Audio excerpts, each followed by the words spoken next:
Hola, ¿qué tal? Saludos cordiales aquí en el canal del Senado de la República de Chile, en Profundidad de Campos. Hoy día vamos a hablar con el senador Jorge Pizarro de la Democracia Cristiana y que representa a la región de Coquimbo en la Cámara Alta. Senador, tanto tiempo, ¿cómo está usted? Bien, aquí estamos, sufriendo igual que todos los chilenos, las cuarentenas, los riesgos del contagio, la crisis social, los temas complejos de empleo, la economía que está en el suelo y las dificultades para que todos ayudemos a ir superando esta pandemia terrible, pues Sergio, que nos ha alterado la vida a todos. Y bueno, como siempre se dice, para poder salir de esto hay que tratar de salir todos juntos. De a uno no se puede. Senador Pizarro, a usted le ha tocado viajar a la región de Coquimbo, o vaya su sede familiar, ¿no? Así es. Y ir a Valparaíso, pasar por Santiago. ¿Cómo se vive esa experiencia? ¿Y en algún momento ha sentido temor, miedo de contagiarse y de morir finalmente? Bueno, Sergio, yo tuve el COVID, fue uno de los primeros que me contagié. Y la verdad, las cosas que ah, tuve bastante suerte porque mayores síntomas no tuve. Molestia a la garganta, de repente un cansancio en la tarde, como que estuviera resfriado, pero nada grave. No tuve nunca fiebre, no tuve problemas estomacales, los síntomas que normalmente tiene la gente que le pega más fuerte. Pero hay que estar aislado. Me encerré en mi pieza, me pilló en Santiago, sin poder salir a ninguna parte. Estaba con un hijo que fue el que tuvo que apechugar conmigo ahí, hacer la cuarentena y atenderme. Me dejaba las cosas en la puerta, yo abría, comía un poco, dejaba todo de vuelta. Y temor, sí, pues temor, el que diga que no siente temor no está diciendo la verdad, porque como esta enfermedad es tan incierta, ataca de manera distinta a las personas, en algunos que uno no se explica, termina siendo gravísimo, ocasionando la muerte, y en otros que uno podría decir son más vulnerables, no les pasa mucho o les pasa muy poco. O sea, entonces a mí me hace mucha fuerza el que cada uno de nosotros entienda que mientras más se pueda cuidar, mejor para uno, pero mejor para el entorno en el que uno está, o sea, la familia, los más cercanos, y después el entorno donde uno se mueve, el barrio, el trabajo, en todos los lugares, porque, Sergio, yo no podría decir dónde, ni cuándo, ni quién me contaminó. No lo podría asegurar. Ni si yo contaminé a alguien más, tampoco lo puedo saber. ¿Pero en algún momento sintió que hasta aquí nomás llegamos o no?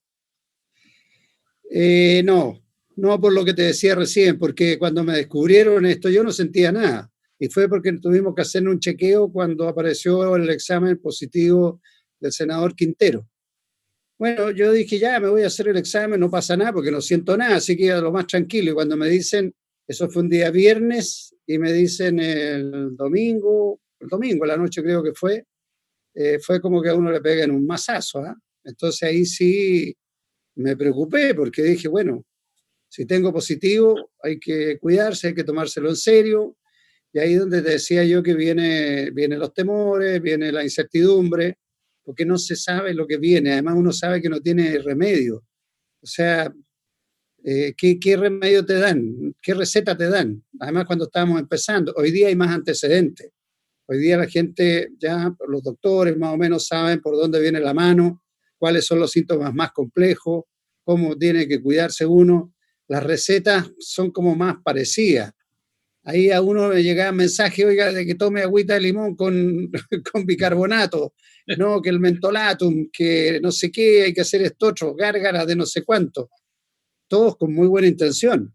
Pero uno decía, bueno, ¿cuál es la que sirve?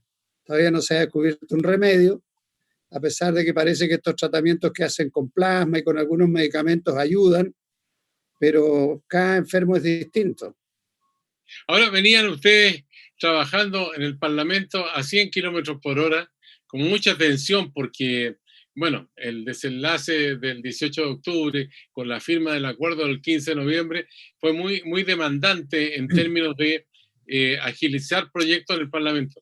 Pero esta situación les planteó desafíos mucho mayores para enfrentar el problema de la cesantía, el problema de la crisis de las empresas, pequeñas y medianas empresas especialmente. En fin, una situación tremendamente apremiante para la gran mayoría de los chilenos. ¿De qué manera tuvieron que enfrentar, digamos, los proyectos y de qué manera llegaron a hacer una bajada que permitiera discutirlos, digamos, con todas estas limitaciones del punto de vista físico? Sí, bueno, esto fue bien especial. Nosotros tratamos de mantener el trabajo presencial todo lo que pudimos hasta que empezamos a caer varios con el COVID y se suspendieron las reuniones presenciales acá en Valparaíso, se cerró también la sede nuestra en Santiago y empezó a funcionar todo a distancia, por vía internet, por videoconferencia y bueno, curiosamente, si uno saca la cuenta, hemos tenido más reuniones de sala y de comisiones que nunca. El récord de reunión y de horas dedicadas a cada uno de los proyectos de emergencia ha sido enorme. De hecho, por ejemplo, para este proyecto que aprobamos ayer, que entrega algunos incentivos tributarios para generar inversión y sobre la base de la inversión generar una reactivación de la economía y con eso empleo, significó que estuviéramos con el informe de la comisión mixta hasta el sábado de la tarde, sábado, viernes, jueves, miércoles, y cuando además se empezó a generar esta situación más dramática de aumento de los contagiados y de que se nos vino esta ola encima que significó esta cuarentena larguísima que ha estado la metropolitana y otras regiones, nos vimos obligados a empezar a generar proyectos que permitan llegar con apoyo a las personas, a tratar de reactivar la economía y ayudar a las empresas de todos los niveles, porque en esto, Sergio, a mí no me gusta caer en la cosa maniquea de decir, no, hay que ayudar solo a uno y no a los otros, hay que ayudarlo a todos. Las empresas y la actividad económica depende desde el más chiquitito que es microempresario hasta la empresa más grande. Están todas interrelacionadas, todas dan empleo, todos generan actividad económica, todos generan un producto que después nos sirve a todos. Entonces, es cierto que siempre uno tiene que priorizar y apoyar a los que aparecen más vulnerables o más débiles, igual que las familias, pero tenemos que hacerlo con todo, porque si no, no salimos adelante. No vamos a salir solo con pequeñas empresas, no vamos a salir solo con las grandes empresas, no va a generar empleo solo el Estado. El Estado tiene una parte muy pequeña en la actividad económica, puede ayudar en inversión pública, en algunos empleos de emergencia, pero el 80% de la economía la maneja el sector privado, desde el empresario más chico, el comerciante, el trabajador independiente, hasta el holding de, qué sé yo, el sector minero, la distribución, en energía, en la sanitaria, en el sector portuario, en toda la actividad de la economía. Y creo que ahí es donde nosotros prácticamente estuvimos y estamos todavía en un estado, como quien dice, de alerta al 100%, trabajando todo lo que fue necesario para generar primero estos acuerdos, sacar algunos de los proyectos más urgentes y después construir ese marco de entendimiento con el gobierno que armaron los partidos de oposición y que implementó la Comisión de Hacienda que me toca presidir. Y ahí estuvimos 16 días prácticamente encerrados con economistas, con el Ejecutivo, con los parlamentarios, con organizaciones sociales, con el mundo de la empresa, con el mundo social, con el mundo laboral, con el mundo, con todos los actores que participan en nuestra sociedad. Y construimos este marco de entendimiento que es el que se ha venido implementando y obviamente, para decir las cosas, Sergio, nos quedamos cortos, porque ya las medidas que tomamos en un principio nos damos cuenta que hay que alargarlas. El proyecto de protección del empleo, el ingreso familiar de emergencia que generó tantas dudas el primero, resultó que después hubo que hacer un segundo mejorado, después hubo que hacer un tercero mejorado, con el seguro de cesantía, con el FOGAPE, en fin. ¿Ha habido goteo de parte del gobierno, como acusan algunos afectados por esta situación? Sí, sí, sería, creo que siendo bien realista, los esfuerzos que se han hecho evidentemente no han sido suficientes. Algunos fueron oportunos en el tiempo en que se implementó, pero en poca cantidad porque no se pensó que iba a ser tan grande. A la inversa, otros que han sido apoyos importantes, no han llegado a todos porque por distintas razones. Por ejemplo, los créditos a través del Fondo de Garantía del Estado para las pequeñas y medianas empresas ha funcionado, pero cuando el pequeño empresario o el mediano va y al banco le dice, mire, vengo a solicitar un crédito porque tengo la garantía del Estado, y el proyecto decíamos que se le podía financiar hasta 3 meses de facturación, bueno, el banco pedíamos 3 y te dan 1, 1 y media o 2 cuando mucho. Y entonces ese empresario iba a decir, bueno, pero yo necesito las 3 porque en los tiempos que viene necesito este capital de trabajo para pagar el arriendo, pagarle a los trabajadores, no despedirlo, que era el objetivo. Entonces ahí es donde se empiezan a generar estos problemas. Y el banco a su vez decía, bueno, es que yo no le puedo prestar todo lo que está pidiendo porque no está en condiciones de responder frente a esta situación y el nivel de riesgo es muy alto, etc. Por eso se han tenido que venir haciendo estos ajustes. ¿El nivel de riesgo para quién? Porque el Estado asumía el riesgo hasta el 85% de esos préstamos. Claro, Y el resto del sistema bancario. Y con el margen, porque está el famoso deducible que llaman, que es el que, en buenas cuentas, aunque él tenga un aval, el banco igual corre un riesgo que lo tiene que asumir él. Entonces, al modificar ese deducible que se hizo ahora hace poquito, el banco corre menos riesgo y hay una garantía casi completa de parte del Estado. Cosas de ese tipo son las que hemos tenido que ir mejorando. Ahora el movimiento se prueba andando. Sergio, esto es algo inédito para todo el mundo. Si hubiéramos tenido las recetas de qué es lo que funcionaba mejor o qué peor, evidentemente que habríamos sido más eficaces. Y digo habríamos sido porque a mí no me gusta ser de los que reclamo por todo, porque también tengo que colaborar con algo y plantear cosas que sean positivas para ir buscando los entendimientos de todos los sectores y que las ayudas lleguen donde tienen que llegar. Por un lado, uno tiene que expresarlo con fuerza, pero tampoco puedo hacerme el leso. Por ejemplo, este proyecto que acabamos de aprobar ayer no es la solución completa para las pymes, pero es evidente que ayuda a muchas de las pymes. Pero sabe, ayuda también a otras de las empresas. ¿Cómo? ¿Sabe que es raro todo este fenómeno? Porque la gente que lo está viendo a usted dice, oye, pero si ya habían aprobado un paquete de medidas para las pymes. El gobierno dijo en un primer momento, hay 1 millón de pymes que se van a favorecer. Después dijeron son 600.000. Pero los representantes de la asociación que reúne a las pymes dicen que no alcanzaron a llegar 200.000 en esa primera etapa. Entonces, ¿qué ha pasado con el resto? ¿Se satisfacen las necesidades del resto con esta segunda cuota que aprobó el Parlamento? Es que ahí es donde viene lo que yo te trataba de explicar, Sergio, de que en el mundo de las pymes también es muy diverso. Y lo que le puede servir a una pyme no le sirve a otra. Y aquí nosotros nos hemos encontrado con que mientras uno nos decía, sí, esto me ayuda, otros te decían, no, esto no me ayuda para nada, y por lo tanto rechace. Bueno, le digo, está bien, no ayuda, a lo mejor a usted no le ayuda, pero a esta otra sí le ayuda. Entonces, ¿qué es lo que a nosotros nos pareció más importante de los últimos acuerdos que hicimos en este proyecto? Es que de una vez por todas, establecido en la propia ley que aprobamos ayer, las pymes con el Ejecutivo se van a sentar en una mesa donde van a evaluar lo que está pasando y van a proponer soluciones. Y ahí, entonces, las propias organizaciones de las pymes son las que van a definir las prioridades. Porque tú comprendes que a lo mejor yo puedo tener muy buenas ideas y puedo tener una estupenda idea que le solucione el problema a unas pocas pymes, pero resulta que hay otra que no le soluciona el problema. Y yo no tengo, no puedo decidir por ellas. Las pymes son las que saben dónde le aprieta el zapato. Y prefiero que ellas hagan una negociación, nosotros después la refrendamos y los vamos a apoyar en todo lo que sea necesario. Pero objetivamente, creo yo que en la negociación se tiene que hacer en una mesa instaurada por ley, donde se van a reunir cada 15 días. La mesa va a estar con representación nacional y también regional.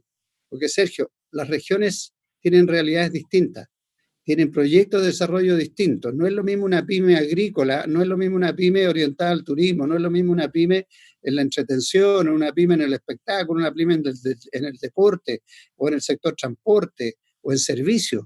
Y depende de cada región, entonces, las medidas que se puedan ir adoptando. Tenemos que aprender de eso también. No podemos seguir centralizados solamente creyendo que cuando solucionamos un problema en Santiago, al resto se le va a aplicar igual. Y no es así. El transporte no es así, la producción no es así, la distribución no es así, las necesidades son distintas.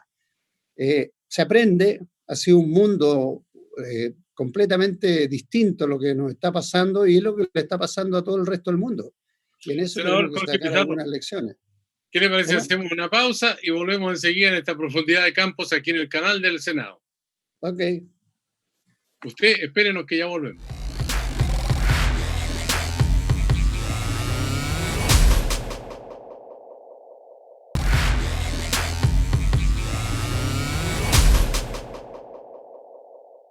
Ya estamos de vuelta aquí con el senador Jorge Pizarro de la región de Coquimbo, militante demócrata cristiano, en la Cámara Alta. ¿Hasta cuándo le toca ser senador? Ya me queda poquito ya, pues, menos mal. Estoy Pero, hasta marzo del 22. pero no se puede reelegir. No, no. Ya. Así ¿Eso le da determinaron. pena o alegría? No, Sergio, mira, yo ya lo he dicho tantas veces. En la última elección, el año 13, el 2013, que me tocó a mí enfrentar, tomé la decisión de que iba a ser mi último periodo, porque ya llevo bastante tiempo. ¿Fue Es diputado un antes?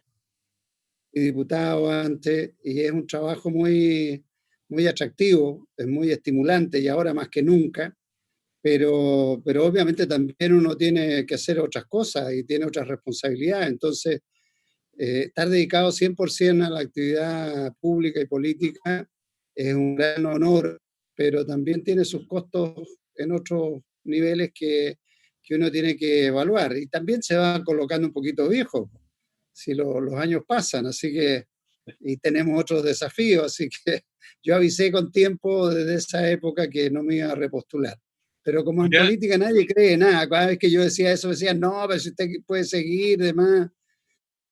Creo, Sergio, que es la gente la que decide quién se va y quién se queda, no puede ser por secretaría. Pero en el puede ser caso mío yo estoy candidato absolutamente a alcalde tranquilo. por Ovalle, ¿no? Ah, y fíjate que esa es una de las cosas que me encantaría.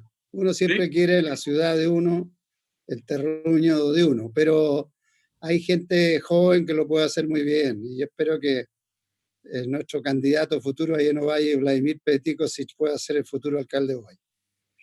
Senador Jorge Pizarro, de lo que conversamos con respecto a las pequeñas y medianas, casi el 80% o más del trabajo de los chilenos, hay un punto que han estado haciendo presente en distintos tonos y en diferentes momentos. Dice, bueno, hay apoyo a las pymes para que paguen los sueldos, para que paguen las imposiciones. Pero ¿qué pasa con el capital de trabajo? Por ejemplo, para comprar maquinaria, para responder por compromisos pendientes, en fin, para hacer otro tipo de inversiones que tienen que ver con los desarrollos que tienen que tener cada una de las áreas donde se desarrollan, ya sea en el ámbito de la producción o de los servicios. ¿Cómo se resolvió eso en cuanto al capital de trabajo, que es muy, pero muy importante? Bueno, lo que llaman la liquidez para las pymes es fundamental, el tener caja, el tener un financiamiento adecuado para su funcionamiento normal es tal vez el mayor desafío actual.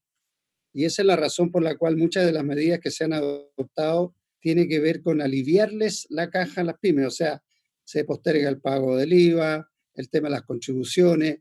Esta semana vimos el tema de las patentes. Fíjate, Sergio, que a uno, hasta que no le plantea lo que te decía yo recién, las pymes saben dónde le aprieta el zapato. A mí me dijeron el otro día, oye, pero aquí lo fundamental es que tenemos que lograr una postergación del pago de las patentes de alcoholes. Y uno dice, ¿por qué? En mi región, si la gente que está dedicada al turismo, el que tiene el restaurante, el que tiene la hotelería, el que está dedicado a la entretención, que tiene la disco, el que está dedicado, y se le liquidan o se le caduca esa patente de alcoholes, se acabó el negocio. Aunque pueda funcionar lo demás, se acabó el negocio. Y resulta que eso depende de los municipios, no depende solo del gobierno central. Entonces, las pymes plantean eso y diciendo, mire, esto es súper importante para nosotros y hay que buscarle una solución. Si nosotros aplazamos eso, como creo yo que hay que aplazarlo, entonces le tenemos que pedir al gobierno central que coloque las lucas para que los municipios que dejan de recibir esos ingresos puedan seguir funcionando. Porque el municipio es el que recibe también la presión social desde la gente que le va a pedir ayuda, de las propias otras pymes que le dicen, oiga, apóyenos para poder funcionar de tal manera.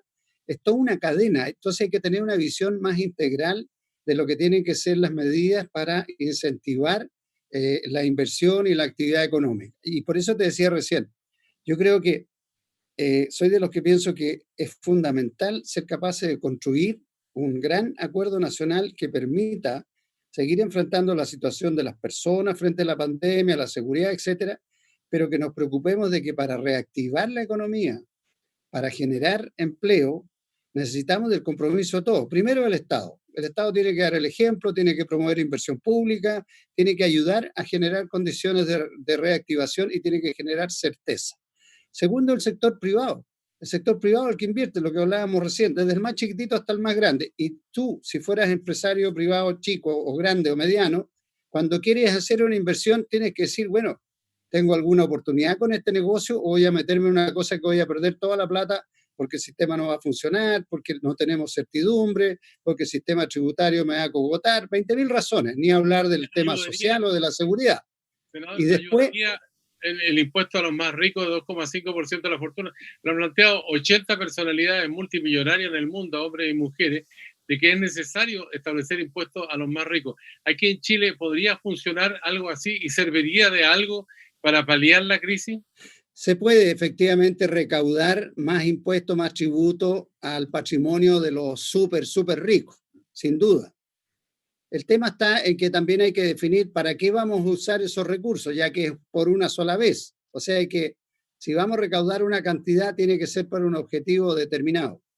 ¿Y por qué? Porque no es tan sencillo determinar el patrimonio de cada persona. Puede que alguien aparezca con mucha inversión, mucho dinero, pero no tiene la liquidez. Usted mismo puede tener, Sergio, propiedades. ¿Cuánto va el patrimonio? Lo que dice la tasación fiscal. Pero en este momento, si usted la quiere vender, no vale ni la mitad porque no hay quien la compre. O con las acciones. O cuando uno dice, mire, tiene una empresa, ¿cuál es el patrimonio? ¿Las utilidades que tiene o lo que valen los activos? Y a lo mejor los activos ya están viejos y no valen tanto. Es decir, eh, lo que yo creo es que en una política, a mí me encantaría que los multimillonarios chilenos tuvieran la filantropía que tienen otros multimillonarios en el mundo, de decir, ¿sabe qué? Vamos a armar un pozo o vamos a armar un fondo de recursos con los cuales los vamos a usar en inversión en regiones, o los vamos a usar en capacitación, o lo vamos a usar en servicio, en subsidio al empleo, o lo vamos a usar en crédito para los pequeños empresarios en el rubro de turismo, que es lo que hay que recuperar porque la apuesta de Chile va en torno al turismo. Yo creo que ese tipo de medidas son las que pueden tener sentido. Si no, tal vez la señal que estamos dando es decirle a esos caballeros, mire, ¿sabe qué? Llévense la plata para otro lado porque aquí le vamos a fijar tantos impuestos que prefieren invertir en otra parte. Ahora, frente a esa situación de la necesidad de recursos, ¿no es cierto? Tenemos un cuadro que es dramático. El presidente de la República, en una reunión que se hizo con motivo del Día de la Solidaridad en el santuario de Padre Hurtado, dijo que podía haber en Chile 3 millones de cesantes, 3 millones de trabajadores que no tienen acceso a una fuente laboral que les permita llevar recursos a su familia. Y la población activa de Chile son alrededor de 11 millones de trabajadores. Entonces, si uno saca la cuenta, estamos llegando, digamos, ahora un poco más adelante, al 25% de cesantía en Chile. Entonces, ¿de qué manera se va a enfrentar? Han dicho que habría 34 mil millones de dólares en un proyecto de inversión en el mediano plazo. Pero ¿cómo encaja ese proyecto de inversión del gobierno con esta necesidad que significa urgencia ahora ya? Ahí es donde yo te decía recién, Sergio, que creo que cada actor en la parte económica y social tiene que jugar su papel.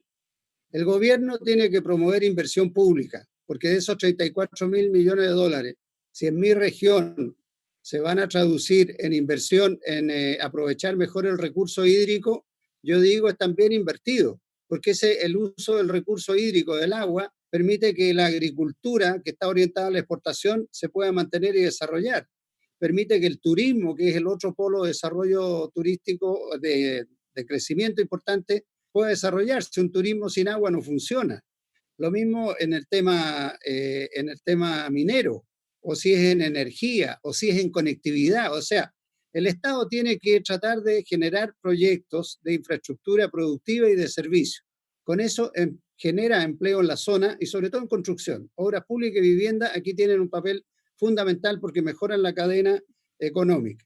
Pero lo que te decía recién, junto con eso, esas señales que son potentes tienen que ayudar a incentivar a que los privados que tienen capital o que tienen recursos, que tienen posibilidad de iniciar un negocio, por pequeño que sea, por grande que sea, inviertan y lo hagan, apuestan por el futuro de Chile, porque así se genera empleo y al generar empleo entonces vamos solucionando la situación dramática de los costos de esta crisis de la pandemia sanitaria. Entonces, junto con eso, tiene que ser entonces sector público, sector privado, los trabajadores, el mundo de la innovación, del emprendimiento, del avance científico-tecnológico, de las comunicaciones, etcétera, tenemos que formar parte de una sola propuesta. De a gotas o individualmente, esto no va a funcionar y tenemos que ser también un poquito más solidarios entre todos, porque aquí no se trata de quitarle a uno para darle a otro, al revés, lo que hay que hacer es que todos podamos mejorar un nivel de calidad de vida y aprovechemos esta crisis, aprovechemos esto como una oportunidad en que los temas de desigualdad los vamos ajustando hacia arriba, no la desigualdad hacia abajo, tenemos que ir ajustando la mejor calidad de vida de todos. Y eso se puede hacer si es que logramos una, una visión de país un poquito más estructurado, con mayor igualdad y equidad social. Esto no son solo palabras, es una necesidad.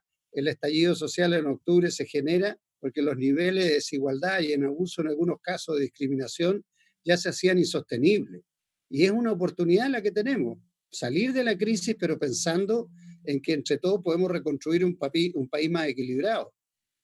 Senador Jorge Pizarro, se nos pasó volando el tiempo. Yo sé que usted tiene más compromiso ahí en Valparaíso, ha tenido el coraje de llegar hasta el puerto, pasando por todas las barreras, viniendo de allá de Ovalle, Santiago, Valparaíso. Esperamos que siga con buena salud. Y la mascarilla, ¿la tiene ahí encima o no? La tengo acá, Sergio, y la uso permanentemente. Ya. Me la he sacado ahora porque estoy en una sala solo, aislado. Sí, me parece. Senador, muchas gracias por esta conversación con Profundidad de Campos en el canal del Senado. Un abrazo, gracias, chao. Que esté muy bien. A usted siga la sintonía del canal del Senado de la República de Chile con todas las sesiones de sala, de comisiones y estas conversaciones que estamos haciendo a través del Zoom, un programa que nos permite comunicarnos a distancia y poder resolver el problema que tenemos hoy día del aislamiento, del confinamiento, para evitar el contagio de una pandemia que vino para quedarse por mucho tiempo entre nosotros. Cuídate tú, me cuido yo, nos cuidamos entre todos. Ese es el lema. Será hasta la vista.